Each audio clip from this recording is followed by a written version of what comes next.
A spring convention about Scotland's future to unite people from across society with regular discussion and open debate, free from party politics, on matters of crucial importance to the nation, focusing clearly on Scotland's future and the achievement of meaningful self-determination.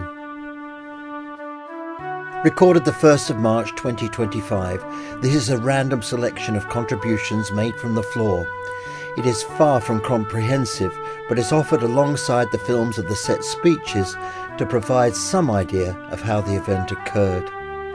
Apologies if your name does not appear or has been spelt incorrectly. Tell me, what have you learnt today? Well, quite a lot actually. We're focusing here on the nitty-gritty of some big policy topics like land ownership, land use, energy, and we're about to move on to talk about the Constitution. And we're getting beneath the surface of these issues in a way that very hard to do, really, in most political discourse. And it's refreshing to be able to come here and talk about the detail of stuff. There's no pressure neither to come up with a conclusion today. It's about exploring the debate and taking it further, and I'm really enjoying it. And yeah, I've learned a lot. I've learned that 67% of the rural land in Scotland is owned by less than 1/4% of the people who live here. That's a pretty compelling statistic, which sort of puts the old 784 equation into perspective. Of reserved powers, one size doesn't fit all. Scotland is different in so many ways. Just take something like immigration, where we need people of working age, that kind of thing.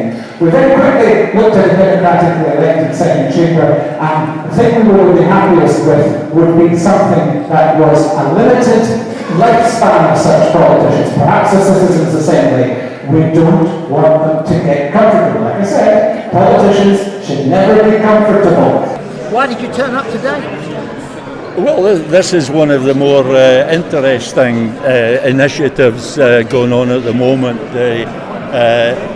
and there's a lot of serious stuff on the agenda today, particularly the business of the energy, and because what we're seeing at the moment is not just the Westminster government, the British state, failing Scotland. They are actually deliberately sabotaging Scotland's economy. It's now quite open. They're not trying to conceal it in any way. And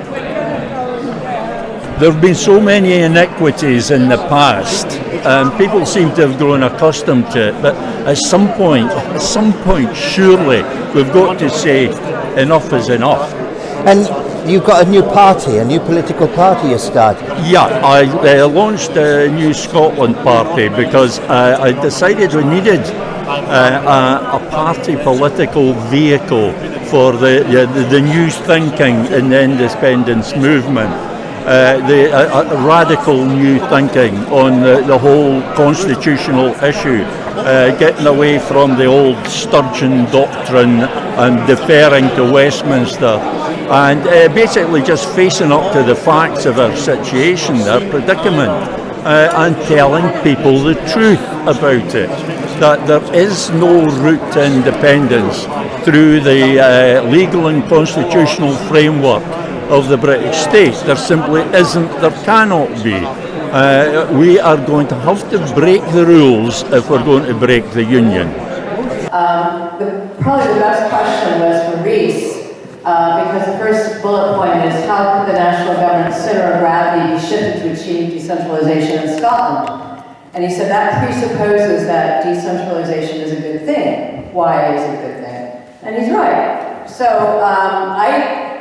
I'll explain why I think it's a good thing, which is sort of what Henry said, is you want to bring government closer to the people, and in Scotland we say that there's popular sovereignty. What does that mean? The people are ultimately sovereign, but how do they exercise that sovereignty? Do we have the tools? No, we do not. Therefore, it's rather empty a phrase to say that we are sovereign here in Scotland. We don't have the tools. And so one thing about direct democracy, which is a system of governments, I believe, fits popular sovereignty. I can't think of any other. If you can, please tell me.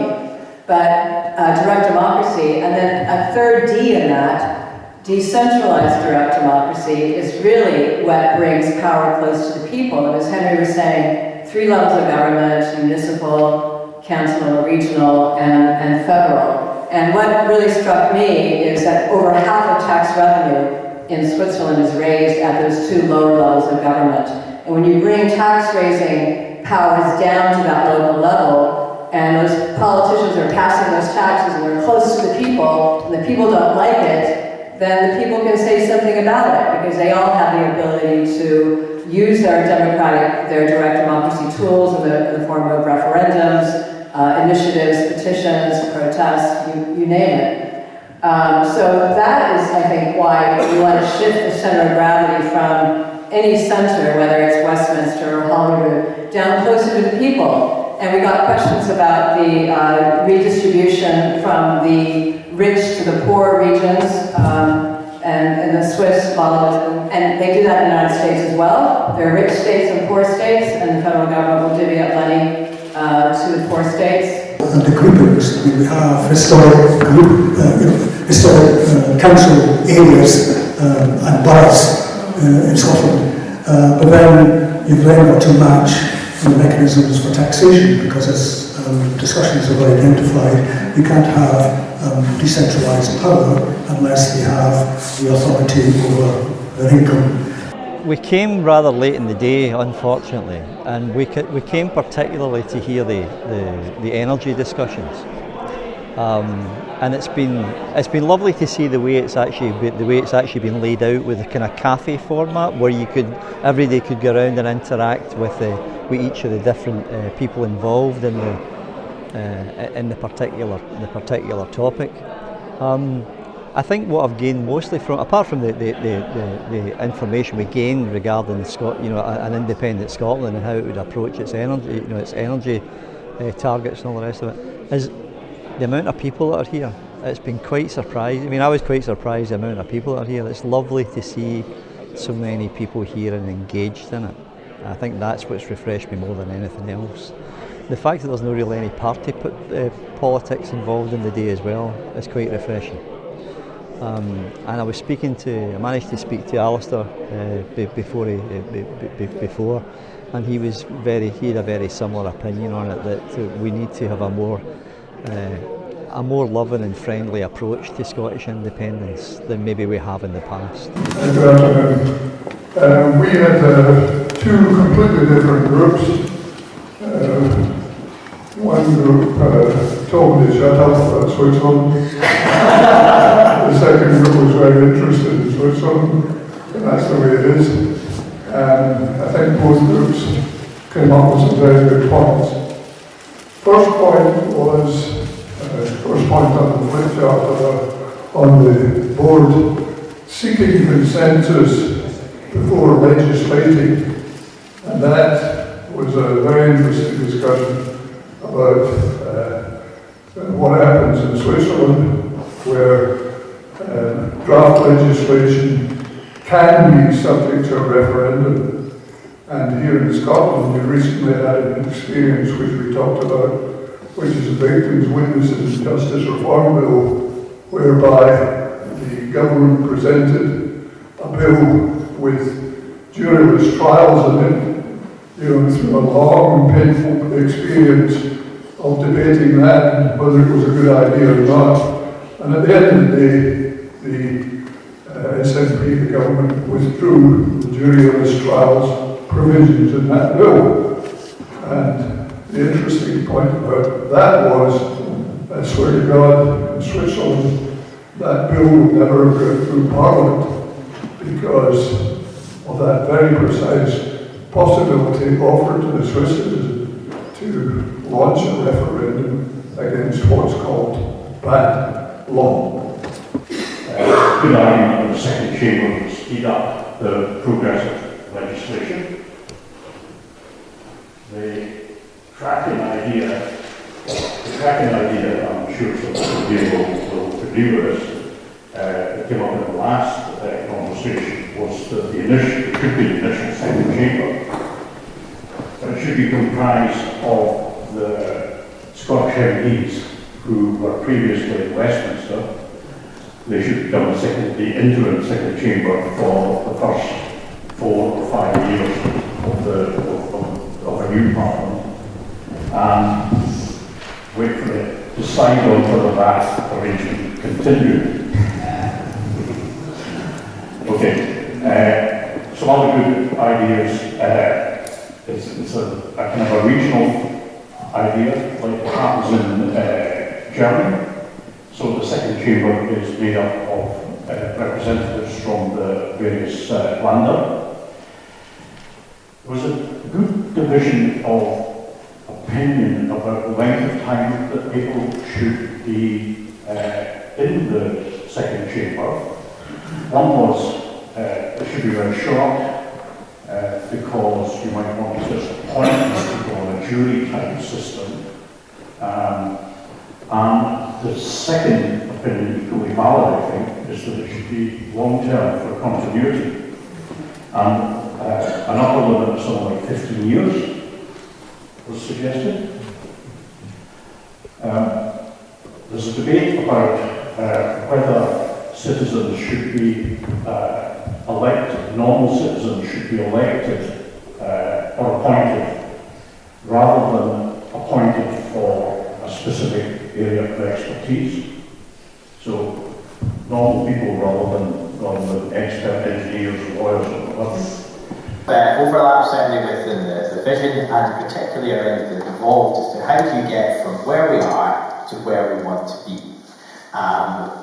Started off with a really interesting remembrance and quote here about hydropower coming to the Highlands. It's going to be so cheap that it would be impossible to meet it. It's effectively going to be getting free power. We don't want to repeat the mistakes of the past and these false promises. We actually have to bring power to people into Scottish industry. So there's this concept of more of a kind of a pyramid of use that we have to satisfy the local demand, populist demand for Scotland and Scottish industry before we looked at exporting that and moving that power out. Certainly, how do we get from here? How do we build up our industrial strategy? How do we improve what we currently have using existing powers? Excellent, thank you. So what we're going to do, I'm going to hand it out to the floor again a little bit, because I feel maybe people might have struggled to get to their questions or want to read a little bit more. So if you don't mind, I'm happy to take a few questions if anyone's like to ask them. One was about the planning law, whether the planning law will actually prevent fracking or small nuclear arriving on our shores. Scottish Government is not allowed to set up a national electricity company, but it's not going to set up a national heat company. Heat is brought to Scotland, so we could have a national heat company owned by the Scottish Government. We could also have a national electricity company owned by a consortium of local authorities. So there are other options there. On the Freeport question, yeah, this is something that comes up in a lot of discussion at Freeport, this idea that companies within the Freeport are free from planning regulations and therefore can do whatever they like. This is not true. All potential routes for independence should be on the table. Someone else said let's have a clear plan and the like. So I think that will come out. What I'm thinking at least, what we discussed it, what I'm thinking at least, is there will be another series of questions go to the next convention, and I think there'll be a stronger desire for that next time. But that, as John said, independence is kind of permeating through everything, but it's a fair point to make. If we look at the heading, Spring Convention on Scotland's Future, and we have been trying to attract various other bodies that are not independence campaigning bodies like the STUC, bodies like the Church of Scotland, the Catholic Church, other churches, Federation of Small Business. There's a whole range of civic bodies out there. Now, if we call this an independence convention, none of them will come along. None of them will join in with us, because they'll have members for and members against. Therefore, what we're trying to do here is draw Civic Scotland and Public Scotland together to discuss the best future for Scotland. I'm quite convinced once we get all the folk in the hall discussing the best future for Scotland that we'll end up with independence. At this station, we are discussing what Scotland can do with our existing powers under devolution to improve Scotland's energy sector. We've talked about various ways of attracting green industries, anchoring manufacturing in Scotland, but we've also talked about options for taking energy into public ownership and the limits that Scotland currently has in the devolution that prevent some of that, but enable a lot more. So right now, if a wind turbine goes up near your community, there is a legal mandate for a community benefit, a share of the profits from that generator, of a minimum of £5,000 per megawatt from the generator. It is a shockingly low level. In the UK, we get far too little in terms of community benefit from our renewable schemes. £5,000 per megawatt hour. If you own if a wind turbine is next to you, there's no legal mandate if it's a solar panel or a battery or something like that. So we need to drastically overhaul the level of community benefit to make sure that communities have a much bigger stake in the energy that's being generated around them. My preferred option is to give communities a direct ownership in part of that energy. Jim Daly. Clearly, that's right. And Jim, you've been over in the other group there. Just give me a quick précis of what you did. So what that group are looking at are how we possibly get from where we are now to a more distributed energy system in Scotland, a low-cost energy system. Everything goes into the UK national grid. It becomes a uniform price, more or less, although in Scotland some of the costs are even higher, and that wouldn't need to be the case in energy abundant Scotland. And I think it was agreed by everybody that the UK government's highly unlikely to give Scotland control of energy. So the best policy is to try to make as detailed and compelling a case as possible for what we can do technically, and then embarrass the UK government into having to refute that. So, Catherine, what's your second name? McLean. Hello, Catherine McLean. That's a lovely smile, thank you. And tell me, you've just been in this group here. What did you learn? The difficulties in politicians have in having an economic policy, an industrial policy, and balancing that off with our ecological responsibilities for the planet means that it's almost untouchable for a politician.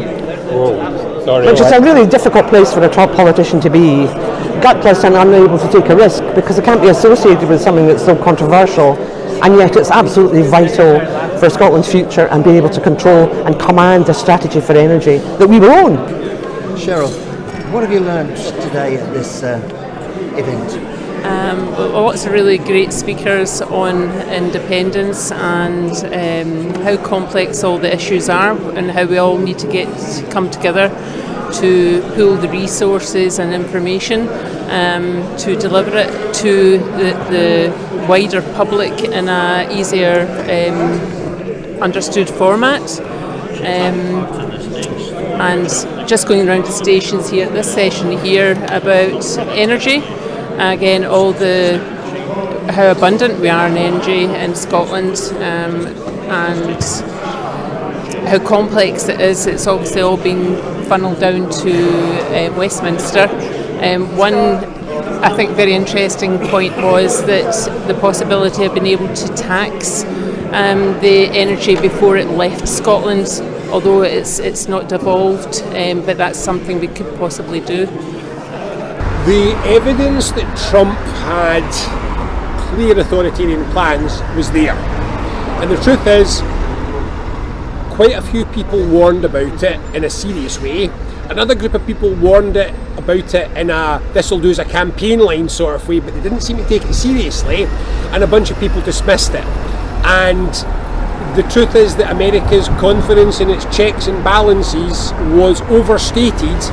And the simple reality is the world is upside down, it will never go back again, and Scotland cannot pretend that there is a seamless Western world order to join when we become independent, we are going to have to sit down and think again about what the hell Scotland's international positioning and stance is post-independence. It's a giant opportunity because the UK is quite clearly reaching crisis point. So is Europe. Now's a great time for Scotland to set its own direction and find its own way forward on a fragmenting international stage. Do you think it's fascinating that they used to have an empire, these guys in UK, or Great Britain as it was called, and the Americans used to scream and shout about how they dominated the world, and yet now they can't deal with a few migrants and they can't deal with other... Well, there's two things that basically spin off from you. Number one is collapsing empires. As they collapse from underneath. And you suddenly, some moment happens where you went, wait a minute, they're not as impressive as all that, are they? Well, I think that Starmer debasing himself and the nation at the feet of an idiot is the moment when I think we can all realise we ain't no empire anymore.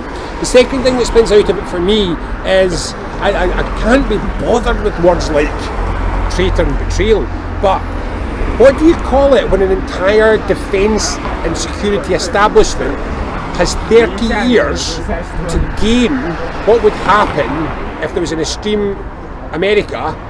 It happens and they're all staring at their feet. Surely a competent security administration would have thought this through and prepared for it. And the truth is, the British defence establishment was never about defence. It was empire maintenance, but it was American empire maintenance. Yeah, because they can't even float one of those boats with without a destroyer from America going alongside it, can they? Right, so we don't own any nuclear weapons. Sorry, we don't own any delivery systems for nuclear. Exactly. We so don't own all that stuff on the fast lane is no good. But even more than that, our nuclear submarines are rusty buckets that are about to sink, and we have fired 2 Trident missiles in 15 years, and one of them went the wrong direction and one of them plopped straight into the water. We are kidding on that we're a serious player in these affairs.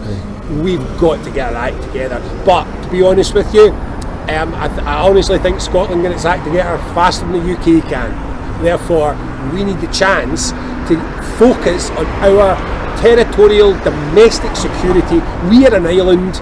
Defending Scotland will not be hard if we put in place proper and serious defences. And then our question is, how are we engaging with Europe and the wider world to create a new post-war order, this time post-Ukraine?